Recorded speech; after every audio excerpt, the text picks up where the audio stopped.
চোখের সামনে এত ভালো ভালো খাবার থাকলে কি বেশি কথা বলতে ভালো লাগে? তাই আগের ভিডিওতে আমি বলেছিলাম না যে বেশি কথা বলতে ভালো লাগে না। তো চলুন, মনটা ভীষণ খাই খাই করছে। নমস্কার, আমি নির্মিতা। আপনারা সবাই কেমন আছেন? আশা করি খুব ভালো আছেন, সুস্থ আছেন। চলুন, আমি বলেছিলাম যে আগের ভিডিওতে আপনাদের সাথে আমি শেয়ার করব বিরিয়ানির পুরো প্রসেসটা। মানে আমি খুঁটিনাটি একদম সেভাবে শেয়ার করব না, তো নর্মালি যেটা করে সেটাই আমি শেয়ার করছি। চলুন, প্রথমে চিকেন দিয়ে দিয়েছি। মা প্রথমে হাঁড়িতে ঘি মাখিয়ে নিয়েছে, নেওয়ার পরে চিকেন ঝোল দিয়ে দিয়েছে। প্রথমে খানিকটা ভাত দিয়েছে, ভাত দেওয়ার পর তারপরে যা যা দিতে হয়, যেমন এই বেরেস্তা, তারপরে আপনার গোলাপ জল, আতর, এসব দিয়েছে। তো দেখুন এভাবে সাজিয়ে দিচ্ছে, তার মধ্যে বিরিয়ানি মশলা। তো একটা পার্ট দেওয়া কমপ্লিট হয়েছে, এরপরে আবার সেকেন্ড পার্টটা দেওয়া হবে।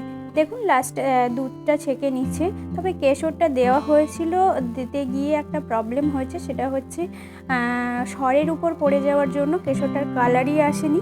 তো সেভাবে তাই বিরিয়ানিটা, তাও কিন্তু বিরিয়ানিটা খুবই ভালো হয়েছিল, তো আপনারা দেখতে পাবেন। তো চলুন, এবার সেকেন্ড পার্টটা দিয়ে দেওয়া হবে। আমাদের মাত্র 6 জনের রান্না হয়েছিল, তো বেশি তো নয়, তার 2 পার্টেই হয়ে গেছে মোটামুটি। এবার চলুন আলুগুলো দিয়ে দেব, আর বাকি চিকেন আর ঝোলটা দিয়ে দেব। তো আমি ভিডিওটা করছিলাম, আর মা, মৌ আর ভাই 3 জন মিলে এই প্রসেসটা করছিল। তো চলুন, এরপরে বাকি বেরেস্তাটা দিয়ে দেওয়া হলো। হ্যাঁ, এরপরে বাকি দুধটাও দিয়ে দিল, আর আতর আর গোলাপ জল, যা যা দিতে হয়, বিরিয়ানি মশলা, সমস্ত কিছু দেওয়া হলো। চলুন এবার ঢাকানোর পালা। এই ফয়েল পেপার দিয়ে আমরা ঢাকিয়ে নেব। সেভাবে ওই আটা দিয়ে বা কোনো কিছু দিয়ে ঢাকাবো না, এটা দিয়ে ঢাকিয়ে নিলেই হয়ে যাবে। আর ওদিকে দেখুন আমাদের পুচকুটা শসা খাচ্ছে, তার দাদু নাতি মিলে শসা খাচ্ছে। আর দেখুন এদিকে হয়ে গেছে, এবার বসিয়ে দেব।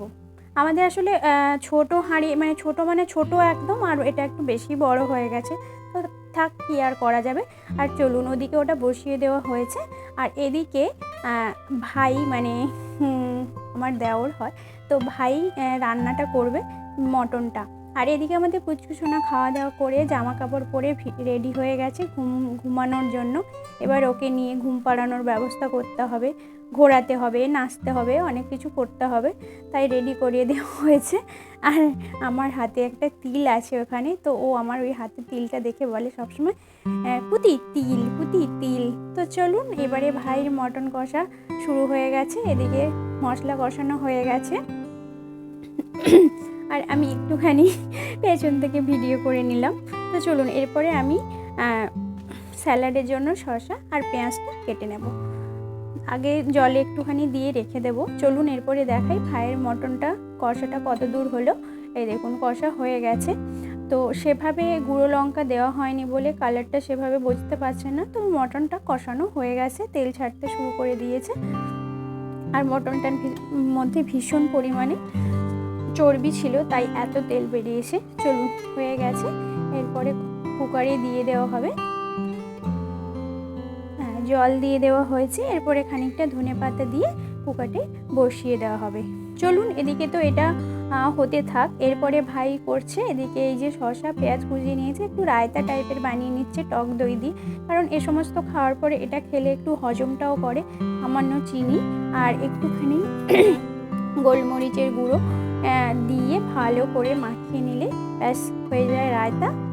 দেখুন কত সুন্দর লাগছে। তো চলুন, আমাদের বিরিয়ানি কিন্তু কমপ্লিট হয়ে গেছে। এই দেখুন, দেখেই বুঝতে পারছেন ধোয়াটা, তো ভীষণ সত্যিই সুন্দর হয়েছিল খেতে।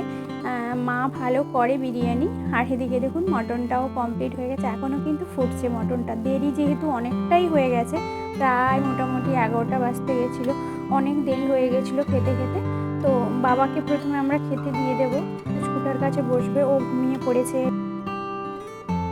আর চলুন, এদিকে দেখতেই পাচ্ছেন বিরিয়ানিটা কেমন হয়েছে, আর মটনটা দেখুন। যাই হোক, এদিকে বাবা খেতে বসে পড়েছে। বাবা বিরিয়ানি পছন্দ করে না, তবে খেয়ে বলছিল দারুণ হয়েছে রান্নাটা। বাবা বলে আমার বিরিয়ানি খেতে একদম, মানে খাওয়ার আগে জাস্ট বলছিল আমার বিরিয়ানি খেতে একদম ভালো লাগে না। তো তারপরে খেয়েছে, ভালোই খেলো মোটামুটি। আর এদিকে ভাইকে একটু খাইয়ে দিচ্ছিল। তো চলুন, বাবার খাওয়া কমপ্লিট। এরপরে দেখুন আমাদের থালা বাড়া হয়ে গেছে। তো চলুন, আজকের ভিডিওটা এই পর্যন্ত। আপনারা ভালো থাকবেন, সুস্থ থাকবেন। আবার কোনো নতুন ভিডিওতে আপনাদের সাথে আবার দেখা হবে। আর আপনারা অবশ্যই জানাবেন যে আমার ভিডিওগুলো আপনাদের কেমন লাগে। ভালো লাগলে অবশ্যই লাইক কমেন্ট করবেন। আর যদি কোনো ভুল ত্রুটি থাকে আপনারা অবশ্যই আমাকে জানাবেন, দিদি এটা ভুল হয়েছে বা কি ওটা ভুল হচ্ছে, এভাবে করুন কিংবা ওভাবে করুন।